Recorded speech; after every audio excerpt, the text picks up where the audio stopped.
அன்புள்ள ஆண்டவரே,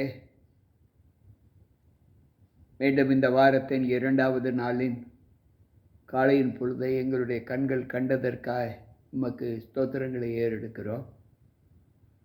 இது எங்களால் உண்டான ஈவு அல்ல ஆண்டவரே. நீரே எங்களை எழுப்பினீர். உம்மாலே எங்களுடைய ஜீவித நாட்கள் பெருகியது. இந்த நாளின் நித்திரையை நின்று எங்களை கண்விழித்து நாங்கள் உம்முடையவர்களாக இருக்கும்படி உம்முடைய சமூகத்தில் எங்களை அழைத்து வந்ததற்காய் ஸ்தோத்திரம்.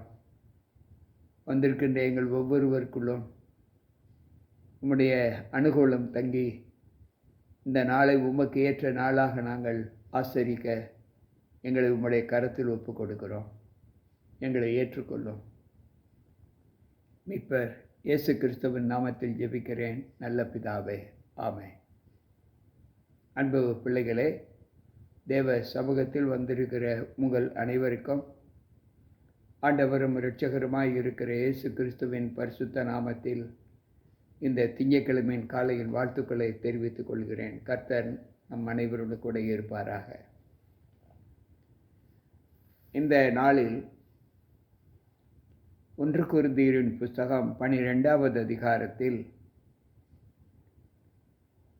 தேவனுடைய வல்லமைகளை குறித்து நாம் படிக்க இருக்கிறோம். அந்த வல்லமைகள் நம்மை எந்த அளவிற்கு தேவ சமூகத்தில் நடத்துகிறது என்பதை நாம் பார்க்க போகிறோம். தேவ சமூகத்தில் அவருடைய பிள்ளைகளாய் இருக்கிற நம் ஒவ்வொருவருக்குள்ளும் தேவன் தம்முடைய பலத்த கரத்தின் ஆசீர்வாதத்தை கொண்டு நம்மை வழி நடத்துகிறார். ஆவிக்குரிய வரங்களை குறித்து அவர் நமக்கு கற்றுக் கொடுக்கிறார். ஆனால் அந்த ஆவிக்குரிய வரங்களை குறித்து நாம் அறியாது இருப்பதற்கு பவுல் சொல்லுகிறார், எனக்கு மனதில்லை என்று சொல்லுகிறார். நாம் ஆவிக்குரிய வரங்களை அறிந்திருக்க வேண்டும். பொதுவாக வரம் என்று சொன்னாலே அது தேவனால் அவருக்கு பிரியமானவர்களுக்கு அவரவர்களுக்கு அழைக்கப்பட்ட விதத்தின்படி தகுதிக்கேற்றபடி கொடுக்கக்கூடிய ஒரு வரம். இந்த வரத்தை ஆண்டவர் நமக்கு கொடுத்திருக்கிறார். நம்முடைய தகுதி என்னவோ அதை போல நமக்கு வரங்களை கொடுக்கிறார். நாம் கிறிஸ்துவை அறியாமல் அஞ்ஞானிகளாய் இருந்தபோது நாம் ஊமையான விக்கிரகங்களை வழிபட்டு கொண்டு வந்தோம். அந்த விக்கிரகங்கள் நம்மை எந்த அளவு வழி நடத்தியது என்பதையும் நாம் அறிந்திருக்கிறோம். அது நம்முடைய மனதை எந்த அளவு தேவனுக்கு செலுத்தியிருந்தோம் என்பதையும் நாம் நன்கு அறிந்திருக்கிறோம். தேவனுடைய ஆவியினாலே பேசுகிற எந்த ஒரு மனிதனும் இயேசுவை சபிக்கப்பட்டவன் என்று சொல்ல மாட்டார். பரிசுத்த ஆவியினாலே அல்லாமல் இயேசு கிறிஸ்துவை கர்த்தர் என்று ஒருவனும் சொல்ல மாட்டார். இயேசு கிறிஸ்துவை கர்த்தர் என்று சொல்லுகிற ஒவ்வொருவரும் பரிசுத்த ஆவியினால்தான் சொல்லுவார்கள். ஏனென்றால் இங்கு ஆண்டவர் சொல்லுகிறார், வரங்களிலே வித்தியாசம் உண்டு, ஆவியானவர் ஒருவரே. ஊழியங்களிலேயும் வித்தியாசம் உண்டு, கர்த்தர் ஒருவரே. இன்றைக்கு ஆண்டவர் சொல்லுகிற வார்த்தை, கிரியைகளிலேயும் வித்தியாசம் உண்டு,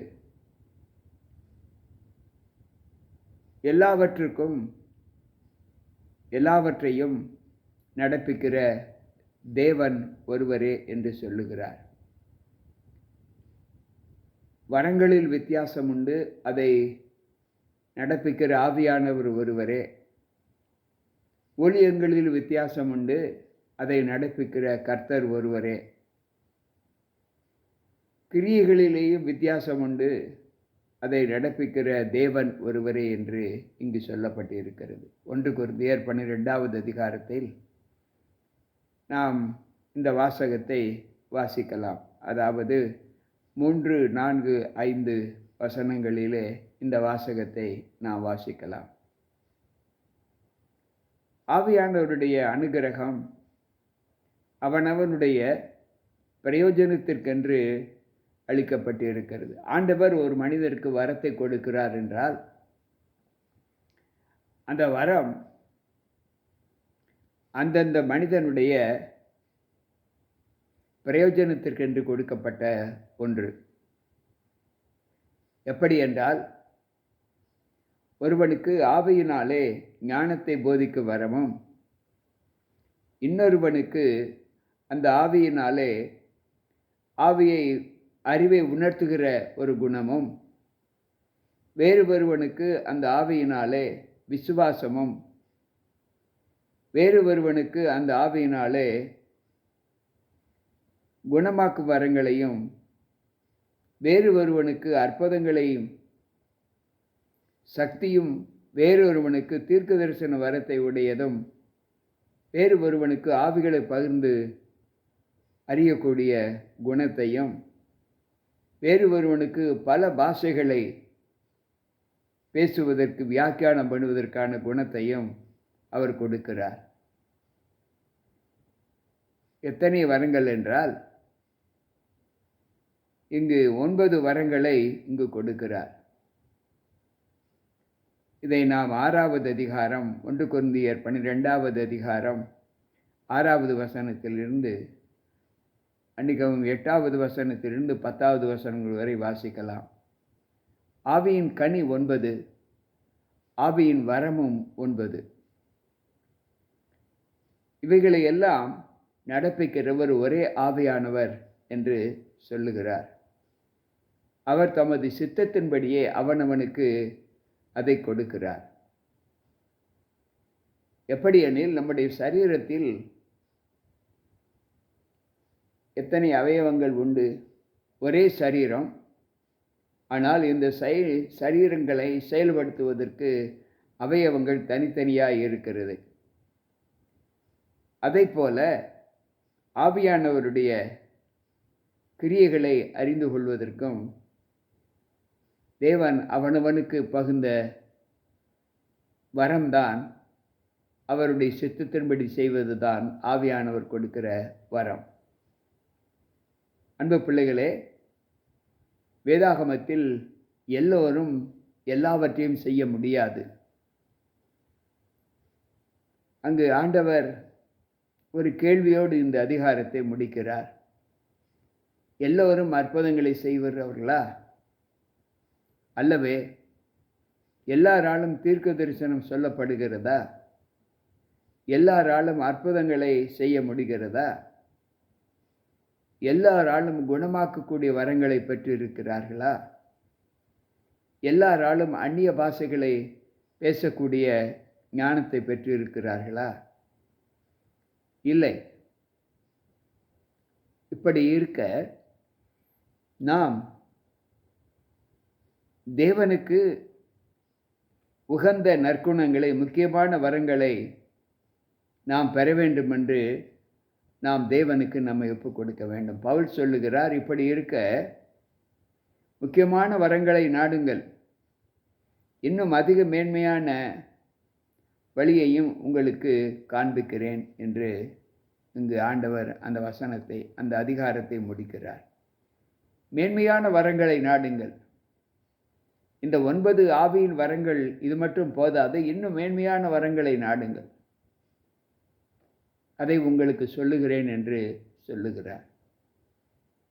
அன்பு பிள்ளைகளே, நாம் இந்த நாளில் கற்றுக்கொள்ளக்கூடிய சத்தியம் என்னவென்றால், எனக்கு ஒரு வரத்தை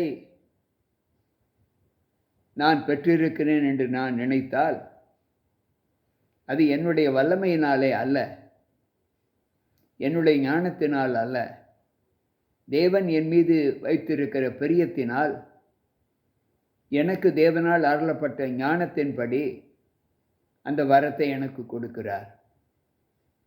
மற்றவர்களுக்கு இருக்கக்கூடிய அந்த வரம் எனக்கு இருக்க வேண்டுமென்று நாம் தீர்மானிக்க கூடாது. அதை தேவன்தான் கொடுக்கிறார். நம்முடைய தகுதி, நம்முடைய ஞானம் எப்படியோ அப்படிப்பட்ட வரத்தை தான் ஆண்டவர் கொடுக்கிறார். எனவே தான் எல்லோரும் இந்த வரங்களை மட்டும் அல்ல, நீங்கள் நாட வேண்டியது, நீங்கள் எல்லோரும் நாட வேண்டியது இந்த வரங்களை இதை காட்டிலும் மேன்மையான ஒரு வரம் உண்டு, அதை நாடுங்கள் என்று சொல்லுகிறார். அந்த மேன்மையான வரம் என்ன என்றால், தேவனுடைய ராஜ்யத்திற்கு சேரக்கூடிய தகுதியை உடையவர்கள். ஏனென்றால் வேதம் சொல்லுகிறது, இந்த லோகத்தில் பிறந்து வளர்ந்து ஜீவித்து பின்பு மரணம் அடையக்கூடிய ஒரு குணத்தை தான் நாம் பெற்றிருக்கிறோம். இந்த வாழ்க்கையின் சுழற்சி இப்படித்தான் நம்மில் நடந்து கொண்டிருக்கிறது.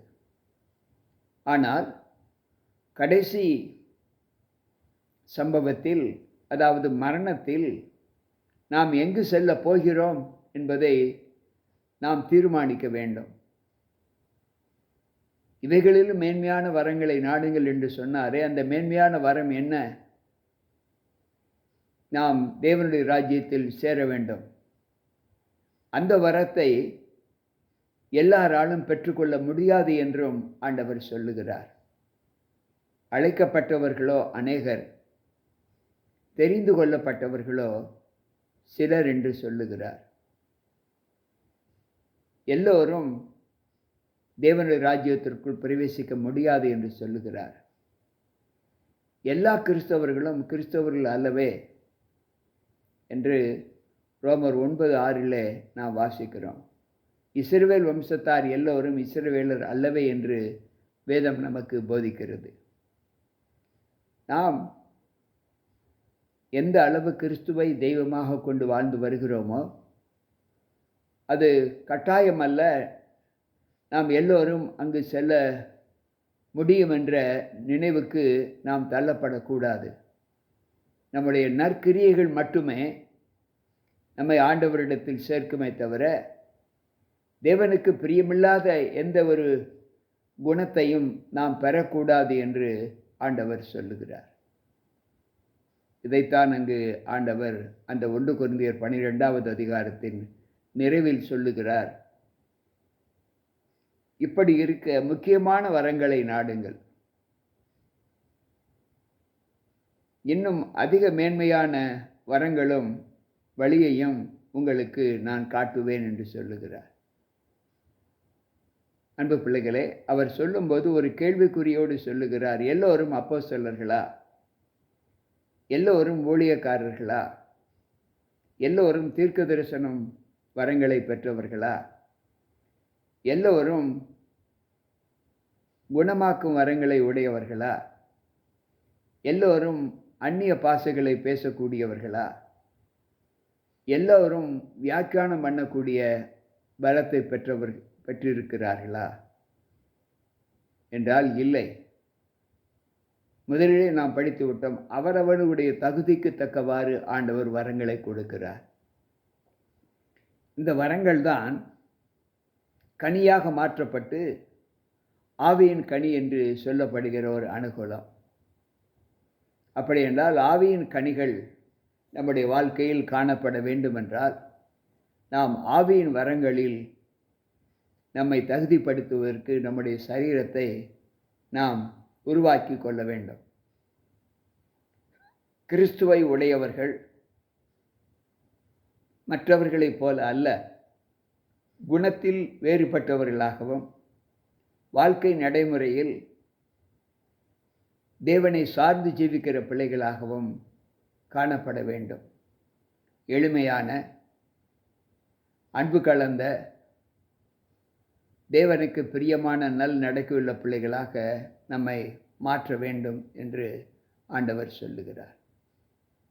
இவைகள்தான் நம்மை பரலோகத்திற்கு அழைத்து செல்லுமே தவிர இந்த வரங்கள் நம்மை பரலோகத்திற்கு அழைத்து செல்லாது என்று ஆண்டவர் சொல்லுகிறார்.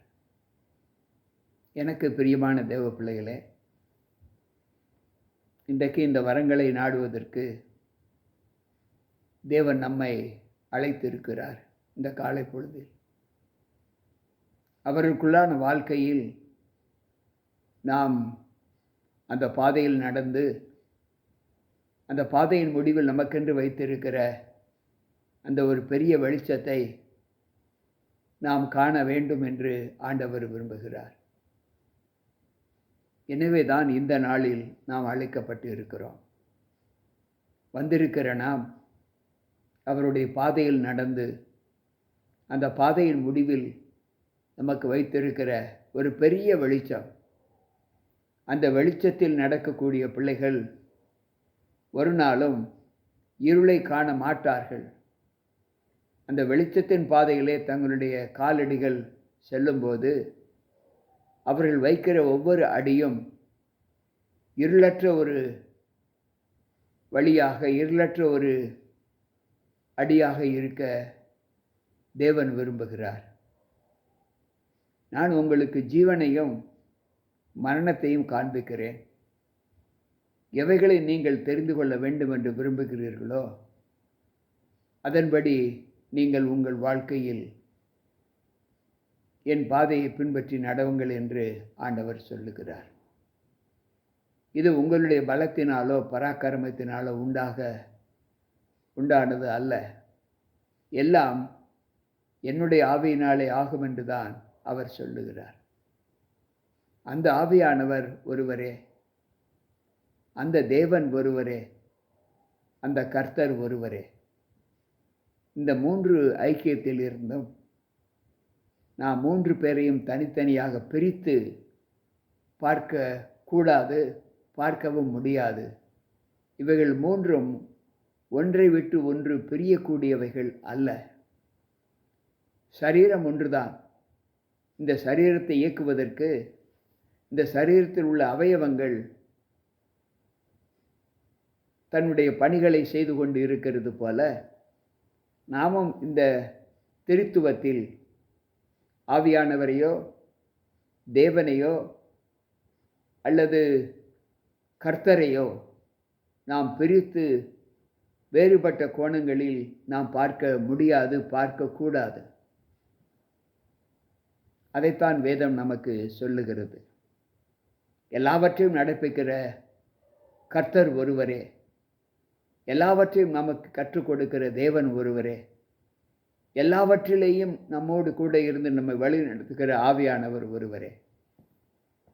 இந்த 3 நிலைகளில் நாம் தேவனுக்கு உகந்த பிள்ளைகளாக நடந்து, நம்முடைய வாழ்க்கையில் நாம் நடக்கக்கூடிய அந்த பாதை, இந்த 3 வல்லமைகளை கொண்டதாக இருக்கக்கூடிய அந்த பாதையின் மேலான வரம், தேவன் நமக்கு கடைசி வரமாக கொடுக்கப் போகிற அந்த மேன்மையை நாம் பெற்றுக்கொள்ள வேண்டுமென்றால், இந்த 3லும் நிலைத்திருக்கக்கூடிய ஒரு வல்லமையை, பலத்தை நாம் தேவ சமூகத்தில் கேட்டு வாங்கிக் கொள்ள வேண்டும். அவரால் அல்லாமல் நாம் நம்முடைய சுய பலத்தினாலோ ஞானத்தினாலோ ஆற்றலினாலோ நாம் பெற முடியாது என்று ஆண்டவர் சொல்லுகிறார். எனவே தான் வேதம் இப்படி கற்றுக் கொடுக்கிறது. வரங்களில் வித்தியாசம் உண்டு. அதன் முடிவு ஒன்றாகத்தான் இருக்கும். அந்த முடிவு எப்படி 9 விதமான வரங்களை ஆண்டவர் நமக்கு கற்றுக் கொடுக்கிறாரோ, அந்த வரங்களில் நிலைத்திருக்கிற பிள்ளைகள் அந்த ஆவியின் கனிகளை நாம் நிச்சயமாக பெற முடியும் என்று ஆண்டவர் சொல்லுகிறார். எனக்கு பிரியமான தேவ பிள்ளைகளே, அந்த ஆவியின் கனிகள் நம்முடைய வாழ்க்கையில் நமக்கு என்ன பாடத்தை கற்றுக் கொடுக்கிறது என்பதை அறிந்து கொண்டோம். மேன்மையை நாடுவோம், ஆண்டவருடைய சமூகம் சேருவோம். நாம் மேலான நாட்டிற்கு உகந்தவர்களாக இருக்க வேண்டும் என்று அந்த இடத்தில் தேவன் நம்மை கொண்டு செல்லுவார் என்பதையும் நாம் மறக்காமல், அவருக்கு உகந்த நல்ல பிள்ளைகளாக, வரங்களை பெற்ற பிள்ளைகளாக நம்முடைய வாழ்க்கையை தேவ சமூகத்தில் இந்த நாளில் துவக்க நம்மை தேவ சமூகத்தில் ஒப்புக் கொடுப்போம். ஜெபிப்போம். அன்பு ஆண்டவரே, இன்றைக்கு நாங்கள் 1 கொரிந்தியர் 12வது வசனத்தில் கற்றுக்கொண்ட சத்தியம் எங்களை பரிசுத்தப்படுத்தி உம்முடைய மேன்மையின் வரத்தை நாங்கள் பெற்றுக்கொள்வதற்கு எங்களை வழி நடத்தப் போகிறதற்காய் ஸ்தோத்திரம். வந்திருக்கின்ற நாங்களும் உம்முடைய பாதையில் நடந்து உம்முடைய மேன்மையான அந்த இடத்தை நோக்கி நடந்து செல்வதற்கான பலத்தை எங்கள் கால்களுக்கு தாரும். எங்கள் கால்களை மான்களின் கால்களைப் போல் ஆக்குவேன் என்று சொன்னீரே. ஆம் ஆண்டவரே, அந்த பாதையில் கேட்டுக்கொண்டிருக்கிற ஒவ்வொருவரும் நடந்து அந்த பாதையின் முடிவு பரியந்தம் நாங்கள் அதை கடந்து செல்ல எங்களுக்கு பலத்தை தாரும். இதில் எந்தவித மாமிசத்தின் கிரியைகளும் எங்களை ஆட்கொண்டு விடாதபடி, எங்களுடைய பயணம் பாதி வழியில் நின்று விடாதபடி கர்த்தர் கிருபையாய் காத்து எங்களை பலப்படுத்தும். கேட்டுக்கொண்டிருக்கிற ஒவ்வொரு பிள்ளைகளுக்கும் அந்த ஆசீர்வாதத்தை தந்து இந்த நாளின் ஆண்டவரே துவக்கம் எங்களுக்கு பலத்த ஆசீர்வாதத்தோடு இருக்க கிருபை செய்யும். வந்திருக்கின்ற எங்களை உம்முடைய பாதத்தில் தாழ்த்துகிறோம். எங்களை ஏற்று பலப்படுத்தும். மரியாளுக்கு கொடுத்த தேவையானது ஒன்றே என்று சொன்ன தன்னை விட்டு எடுபடாத நல்ல பங்கினை எங்களுக்கும் தாரும். மீட்பர் இயேசு கிறிஸ்துவின் நாமத்தில் ஜெபிக்கிறேன் நல்ல பிதாவே, ஆமென். அன்பு பிள்ளைகளே, தேவனுடைய வார்த்தைகளை நாம் கேட்டு அவருடைய மேன்மையான வரத்தை பெற காத்து கொண்டு இருக்கிறோம். அந்த பாதையில் நடப்போம். கர்த்தர் நமக்கு பின்னின்று நம்மை பெரிய வெளிச்சத்திற்குள்ளாக வழி நடத்துவார். மீண்டும் நாளை சந்திப்போம். உங்கள் போதகர் ஜி.கே. ராபர்ட். கர்த்தர் நம்மோடு இருப்பாராக. ஆமென்.